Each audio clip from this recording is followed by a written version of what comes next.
Bienvenue à chacun ses jeux. Cette semaine, c'est un spécial Télé du Haut-du-Lac. C'est nos collègues qui viennent nous rencontrer et qui nous présentent leur coup de cœur. Bonne émission.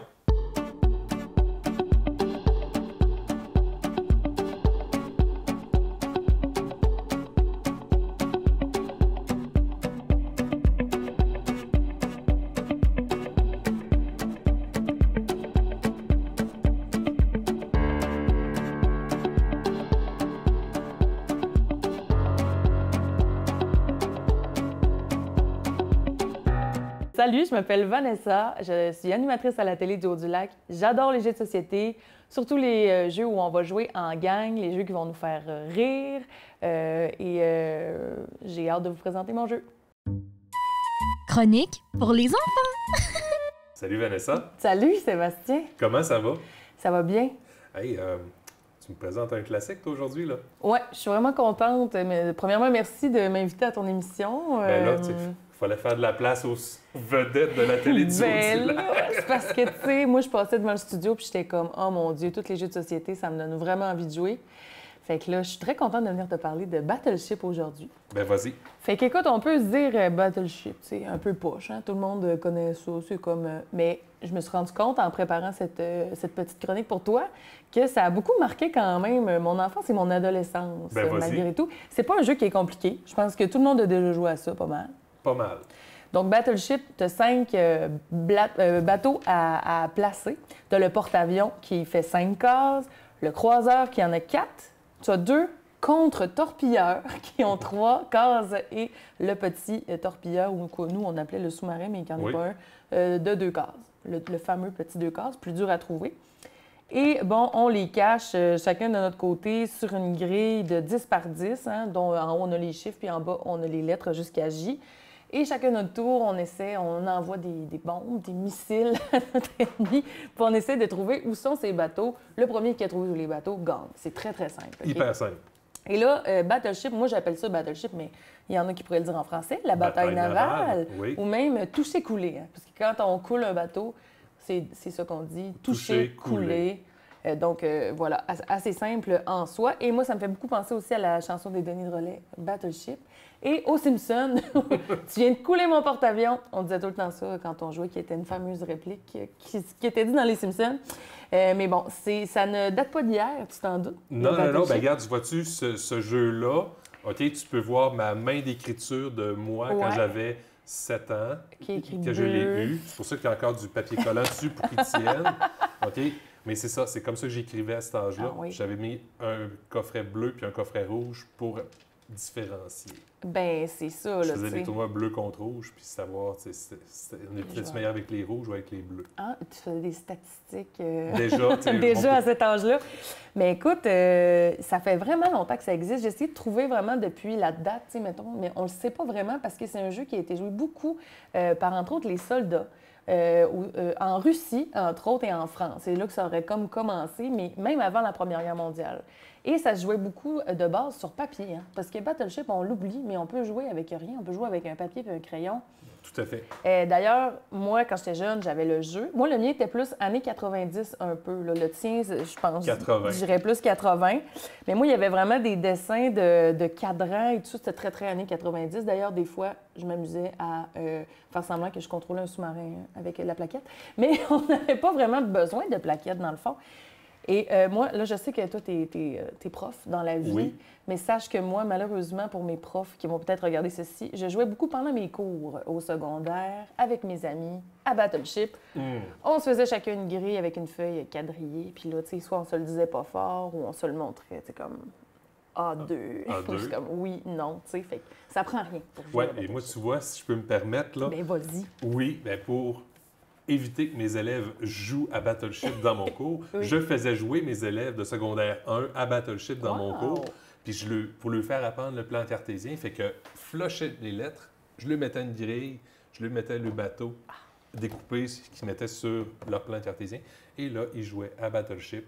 On jouait à ça pendant une période de temps. Puis après ça, les coordonnées, là, dire moins 4, 8, là, ils savaient c'était où. Mais quelle bonne idée! Fait que comme ça, on jouait en classe. De manière ludique. Mais tu sais, à travers le temps, il y a certaines personnes qui trouvent que Battleship, c'est un jeu justement très cartésien. Hein? Tu sais, d'ailleurs, toi, je te connais un peu, je le sais que tu es plus dans le côté cartésien peut-être de la chose au niveau de tes stratégies. C'est possible. Hein, quand même, il y a la fameuse stratégie pour trouver les bateaux de l'autre, on dit du damier, hein, où on va passer un certain nombre de cases pour essayer de ratifier au complet la case pour retrouver.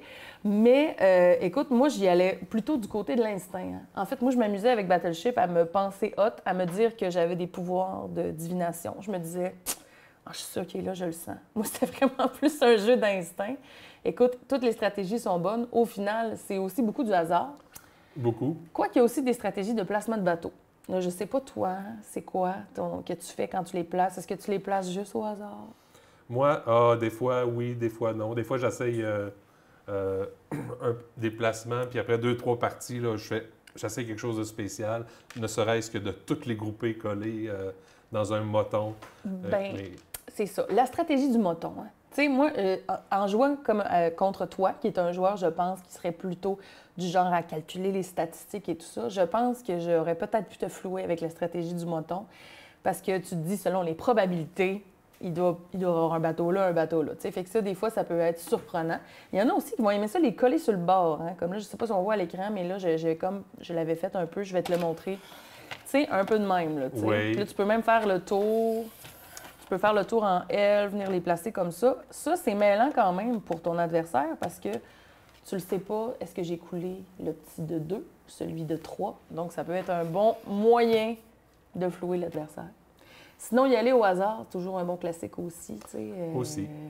Quand même, disons-le. Et la stratégie aussi pour trouver les bateaux de l'autre. Toi, comment tu fonctionnes quand tu fais ça? Là? Comment tu fonctionnerais, mettons? Bien, moi, je m'assure au départ, là, dans ça, là, c'est tout le temps de pas y aller sur 2 cases collées, ce qui est tout à fait inutile. Mm-hmm. OK?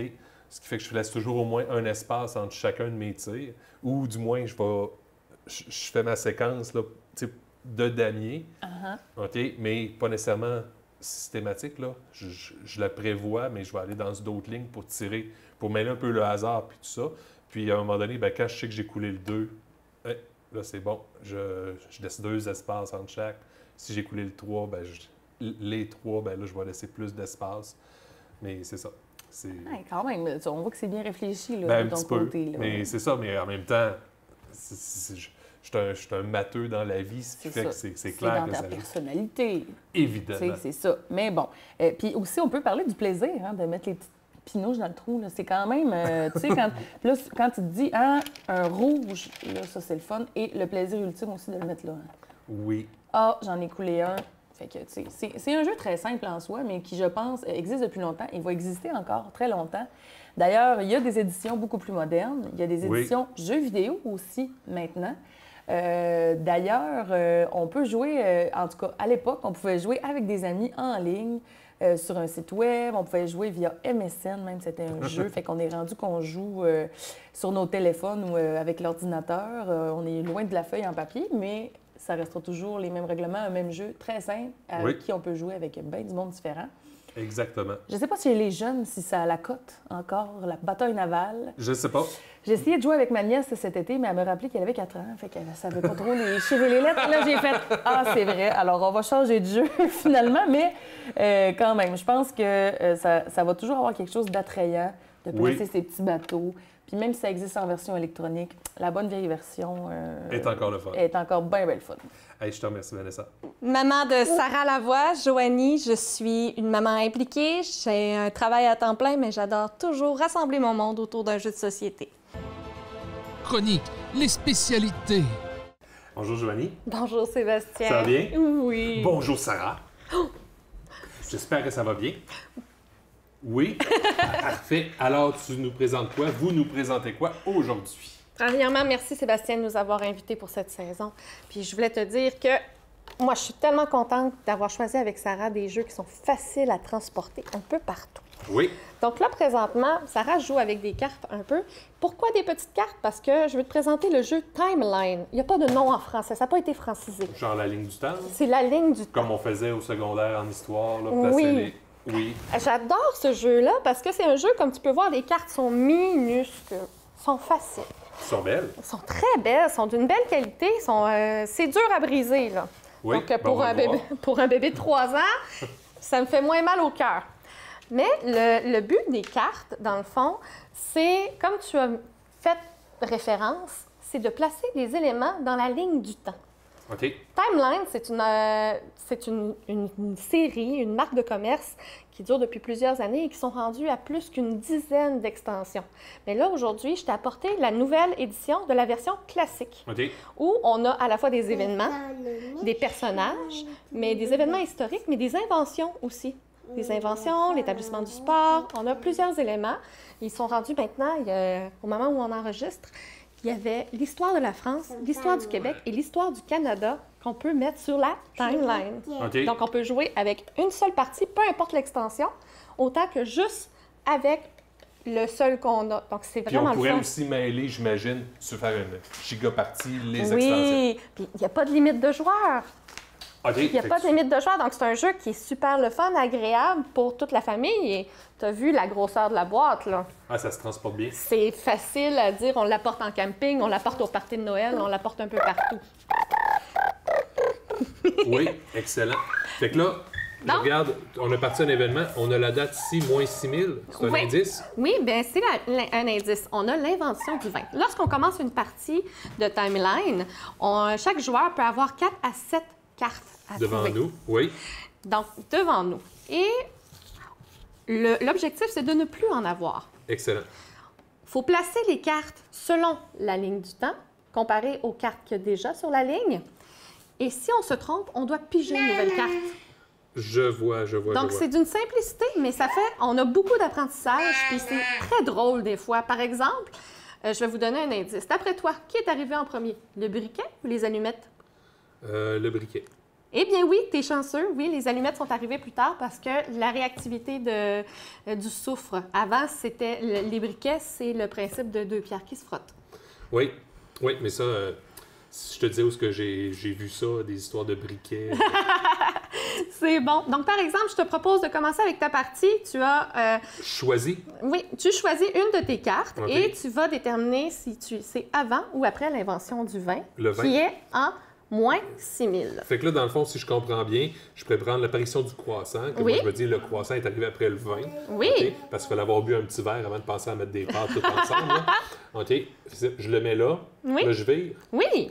Donc là, tu as raison, c'est en 1683. Excellent. Parfait, donc tu restes à 3 cartes. Là, je laisse ça coller ou j'étire. Ce qui est le fun, c'est qu'on va pouvoir jouer au OK. fur et à mesure. Comme C'est par bon. exemple, l'invention du revolver. OK. Pour moi, est-ce après, entre ou avant? Oui, fait que ça, on devient avec un espace, puis j'imagine, plus ça avance, plus ça devient comme. Oh, t'as peu là. Ben moi, j'irais pour l'audace. Oui, L'invention de la bouteille en plastique. OK. Moi, je pense qu'elle est arrivée après l'apparition du croissant. Oui, je suis pas mal d'accord avec toi. 1963, pensais-tu que c'était aussi tard que ça, toi? Ben, quelque part, j'aurais dit guerre. Ah, ben oui. Pas loin d'après la guerre. Là. Ça, c'est mon feeling parce que les jouets en plastique sont arrivés dans les années 60-70. Donc, ce qui est intéressant, oui, mon amour, ta suce de secours, on va la trouver tantôt après l'émission. Bien, ce qui est intéressant, c'est que c'est vraiment un jeu multigénérationnel. On a tout quelque chose à s'apprendre, on a toute une surprise et on découvre une logique d'invention, d'événements historiques. Oui, puis au pire, si tu sais pas, tu peux guesser. Là. Puis tu l'apprends. Ben oui, exactement. Donc, Vraiment le fun. C'est vraiment un beau jeu. Merci, Joanie. Ça fait plaisir. Bye bye! Bye bye!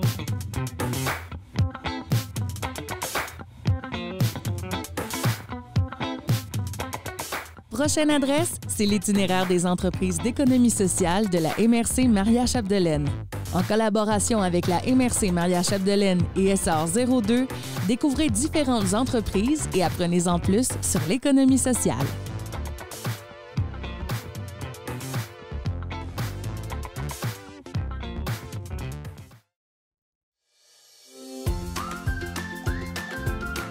Table au goût du lac, ce sont les chefs Antoine Tremblay, Florence Morissette, Stéphane Vaillancourt et Vincent Becker qui mettent en vedette les produits locaux de la MRC de Maria Chapdelaine dans cette émission de cuisine animée par Pierre Turcotte. Bon appétit!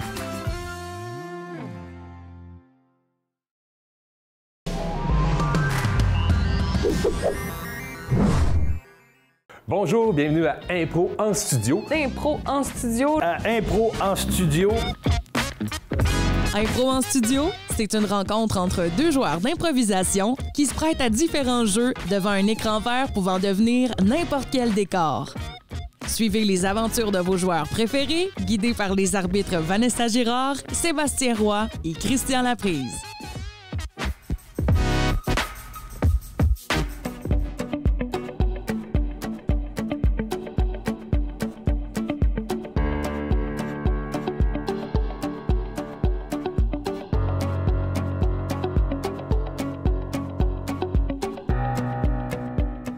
Bonjour, je m'appelle Caroline Rivard, je suis étudiante en ATM. J'adore les jeux de société, surtout découvrir de nouveaux jeux.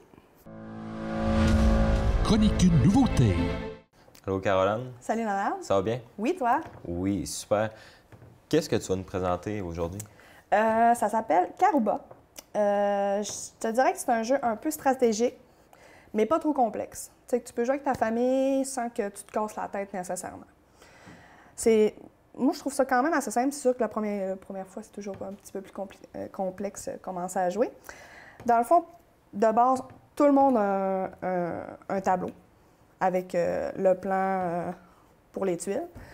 Tout le monde a un petit explorateur, une petite tente de chaque couleur. Puis, on décide, comme là, on est 2, ça peut jouer jusqu'à 4, on décide où qu'on met les explorateurs, c'est sur la plage, et les tentes dans la jungle. Fait que chaque couleur, on décide. Mettons, je vais décider où mettre la mauve. Je te dis, mettons, à 60 degrés sur la plage. Tu le mets, toi aussi, tu le mets à la même place. Puis tous les joueurs le mettent à la même place. Je mets la tente à 50 degrés dans la jungle. Fait que là, toi aussi, tu vas décider. Mettons, on les met toutes. Le bleu à 20 degrés, puis sa tente à 110. Parfait. Puis mettons, moi, je vais dire le brun, je le mets à 90 sur la plage et 20 dans la jungle. Orange, 40 plages, puis 70 jungle. Exactement. Fait que dans le fond, tous les joueurs ont la même planche. Fait que faut tout... le but du jeu, c'est vraiment de rendre ton explorateur à sa tente, avec les tuiles qu'on va mettre. OK. Les tuiles qui sont là. Fait que dans le fond, il y a un joueur qui s'occupe de piger les tuiles. Le reste vont tous le mettre autour de leur tuile pour... dans le fond, vraiment, mettons, je te dis la 1, bien, tu vas aller chercher la 1 pour la mettre parce qu'on met toute la même tuile. OK. Fait que là, mettons, exemple, là, je pige une tuile, c'est la 31. Fait que là, tu vas chercher la 31. Là. Puis, il faut la placer droite. Fait qu'il faut vraiment que le chiffre soit vraiment à l'endroit. Fait que là, tu la places où que tu veux dans ta tuile, dans ton truc de jeu. Tu peux la placer tant au centre ou une tente, peu importe, dans le fond. Puis, on peut la placer... chaque joueur décide de son chemin. Fait que c'est là que ça devient... Chacun un parcours différent, fait que ça peut être plus long. OK. Exactement. Fait que là, mettons, je décide de la mettre là. Puis comme sur la petite tuile, il y a une pierre. Donc, tu mets la pierre correspondant à la couleur dessus. Fait que, à la minute que ton explorateur va passer sur cette tuile-là, tu ramasses la petite pierre parce que ça donne certains points. Comme les transparentes, les cristals vont donner 1 point, puis les or vont donner 2 points. Fait que ça aussi, ça joue à la fin du jeu selon le score. Puis, dans le fond, à chaque tour, tu as 2 options. Soit mettre la tuile sur ton jeu. Puis, si tu veux faire avancer tes explorateurs, mettons, je viens de piger la 34. La 34 a 2 sorties. Ça aurait pu être, mettons, ils vont tout avoir 2 sorties pour... OK, mettons la 23. 23 a 3 sorties. Tu décides de ne pas la mettre sur ta planche de jeu. Donc, tu peux avancer un explorateur de 3. OK. Fait que si c'est de 2, tu l'avances de 2, de 4, de 4. Mais tu sais, mettons, rendu là, je veux pas la mettre pareil, ben tu sais, je peux rien que l'avancer de 1 parce que mon jeu, tu sais, j'ai rien qu'une option de l'avancer de 1. OK. Puis, dans le fond, c'est ça, là, tu les places comme tu veux, peu importe. Puis si, mettons, la première personne, tout dépendant combien qu'on est, tu sais, il y a des scores, 2, 3, 4, 5. Fait que le premier qui arrive à la tente brune a 5 points. Le deuxième, 4, 3. Fait qu'il faut que tu te dépêches de te rendre à tes tentes, mais il faut aussi que, dans le fond, là, si mettons, tu arrives, tu te bloques à quelque part, là, tu peux plus rien faire, tu peux plus bouger tes tuiles. Fait que, tu sais, tu peux condamner une tente sans en faire exprès. Puis c'est ça. Fait que c'est vraiment, tu y vas vraiment en stratégie et tout. Puis la fin d'une partie, c'est soit qu'un joueur a tout rendu ses petits explorateurs à leur tente, ou il n'y a plus de tuiles. OK. Parce que des fois, comme je te dis, tu condamnes une tente sans le vouloir nécessairement. Fait que c'est ça. Fait que, genre, à la fin, c'est vraiment le total des points avec de tente, plus les petits cristaux ou les petits ors, dans le fond. Fait que ce qui peut vraiment changer la game, c'est plus les points des tentes. Parce que, tu sais, comme là, 31, par exemple, on a les deux les mêmes diamants. Donc, si jamais, tu sais, la 14, par exemple, ça veut... On va avoir des points différents. Tu sais, tu peux t'en débarrasser, mais ça va pas tant varier que ça. Bien, des fois tu es à un point, surtout quand tu joues à 4, parce que quand tu joues à 4, tu es vraiment à un point, là. Okay. Mettons, le deuxième, là, est à un point de toi, là. Fait que, tu sais, des fois, un or ou bien un cristal va changer carrément le jeu. Puis des fois, tu sais, tu passes même pas dessus ou bien tu n'as pas le temps de passer dessus. OK. Merci beaucoup. Ça fait plaisir. À la prochaine. À la prochaine. Bonjour, moi c'est Vincent. Je suis un grand passionné de jeux de société, particulièrement du jeu TOC. Chronique classique. Salut Vincent. Bonjour Sébastien. Ça va bien? Ça va très bien. Hey, planche de TOC. Un bon classique de mon enfance, un jeu qui fait très chalet. Bon, moi, j'avais pas de chalet, mais j'ai quand même beaucoup apprécié le jeu. Donc, oui, vraiment un bon classique de quand j'étais jeune. Un jeu qui, moi, je prenais toujours les jaunes. Okay. Donc, c'était vraiment important pour moi là, d'avoir les jaunes. Un jeu qui beaucoup de règlements, qui peut changer d'une famille à l'autre. Donc, c'est important de mettre au clair les règlements pour pas qu'il y ait de chicanes de famille puis que la table à lèvres au final. Ouais. Exactement. Je pense, comme toi, c'est important de mettre les règles parce que tu peux jouer de base ou est-ce que juste des cartes pour sortir. Mais là, il y en a qui ont des règles avec le 7, le 4, le valet. Puis là, ben si tu t'entends pas sur ce qu'une carte peut faire, puis tu t'attendais à pouvoir la jouer comme ça, puis là, mets ça au clair en partant, tu n'auras pas de problème. Fait que, vas-y. Justement, on va faire un petit survol des cartes. Je vais vous expliquer comment moi, je jouais quand j'étais un jeuneau. Donc, pour sortir, en fait, chaque joueur a 4 billes. Et donc, quand on veut commencer à jouer, ça prend 2 cartes. Ça prend en fait 3 cartes, dépendamment des règlements avec lesquels on joue. Ça prend soit un as, soit un roi, ou encore le joker. Donc, moi, je n'utilisais pas le joker, mais c'est possible si on le désire. Le joker, en sortant, on peut ensuite rejouer et avancer de 20. Donc, on passe du 18 ici au prochain 2. Donc, suivant le sens des aiguilles d'une montre. Et... également, on a le valet qui permettait de changer sa carte de place avec un adversaire. Donc, ça peut créer beaucoup de revirements de situation. Exemple, je suis sur le 10. Tout à fait. Ici. Oui. Puis toi, mettons, tu es juste sur le bord là de rentrer. Mais encore plus loin que ça, je pense qu'on va montrer à quel point ça peut être excitant, les tocs, parce que disons que toi, tu es prêt à rentrer ta bille ici, et moi, je suis ici, donc je viens de quitter là, mon chez-moi, en fait, qui est ici. Je viens de quitter mon chez-moi. Et donc, pour t'empêcher de rentrer ta bille, moi, je vais utiliser ma carte de valet et je vais te faire recommencer complètement ton trajet pour que tu puisses ne pas rentrer ta bille et que moi, je puisse avancer là, vers ma maison. Donc, c'est dans une situation où on est en fin de partie comme ça peut vraiment créer là, des tensions. Bon, ça reste dans le plaisir, évidemment. Oui, il faut. Ou encore, il faut choisir le monde avec qui on joue. Exactement. On a aussi le 4. Le 4 qui est une de mes cartes préférées, donc qui permet de reculer. Donc, par exemple, on sort ici, on avance de 2, par exemple. Prochain tour, on peut reculer de 4 et on est déjà prêt à rentrer dans notre maison. Utile. Très utile. Il y a vraiment beaucoup de stratégies qui peut être réalisées. Et une autre carte qui est vraiment très intéressante, le 7, qui permet d'utiliser, dans le fond, donc évidemment, le chiffre correspond au nombre de cases qu'on peut faire avancer nos billes. Quand on utilise le 7, on peut répartir nos déplacements sur différentes billes. Donc, par exemple, si j'ai 2 billes ici, il va être possible pour moi d'utiliser 4 déplacements ici pour me rendre sur le 1 et je peux continuer, par exemple, en utilisant 2 ici, ce qui fait ça. Puis toi, là, dans ta version, là, si, mettons, je passe ici puis j'avance de 3, 1, 2, 3, lui, je l'ai mangé avec le 7. Oui, effectivement. Oui, c'est hein? vrai. On peut également... Moi, je l'appelais la carte du bulldozer. Oui. Parce qu'elle ramasse tout en passant. Puis il n'y a rien de plus choquant que de recommencer et d'être obligé de retourner sa bille dans la maison, là, comme on l'appelle. C'est également possible de faire ça avec le 2, en tout cas dans la version que moi je jouais avec mes parents. Donc on peut également éliminer, en fait manger une bille là, avec le 2 en passant par-dessus, parce que sinon on ne pourrait pas prendre la place de la bille qui est ici. Donc c'est plein de cartes différentes qui apportent une dynamique vraiment intéressante. Si on veut s'en aller dans le plus touché, il y a le Super Tuck, que je pense que tu connais un peu aussi. Ça, moins. Moins?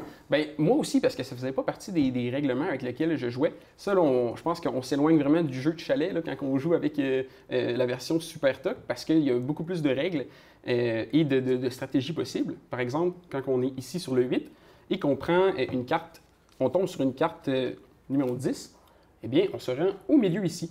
Et à partir de là, en retombant sur une carte numéro 10, à moins que je me trompe, il faudrait peut-être revérifier, mais on peut ressortir sur l'un des 4 8 du jeu. OK. Puis, il n'y a pas besoin d'être libre. Là. On peut arriver sur quelqu'un et le manger, ce coup-là, j'imagine. Tu vois, ça, c'est une information qu'il faudrait confirmer, probablement, parce que j'imagine qu'il va falloir que cette bille-là laisse sa place, mais ça va être à confirmer. Comme je te dis, moi, je n'étais pas un super toqueur à l'époque. Mais ça, tu vois encore là l'importance de mettre au clair les règles quand on joue. Surtout un jeu comme ça, qu'il y a des traditions. Souvent, là, c'est un jeu traditionnel dans une famille. Puis tu changes de famille, la tradition n'est pas la même. Puis il y en a qui prennent ça à cœur plus que d'autres. Puis je pense qu'il faut respecter ça. Et moi, le premier, et justement, c'est comme dans tout jeu de société, l'important, c'est d'avoir du plaisir. Donc, on met ça au clair, puis comme ça, il n'y a pas de problème. Oui. Puis phase du jeu, c'est quoi tu préfères? Moi, c'est la fin. La fin, vraiment, là, lorsque tous les joueurs ont quelques billes de rentrée.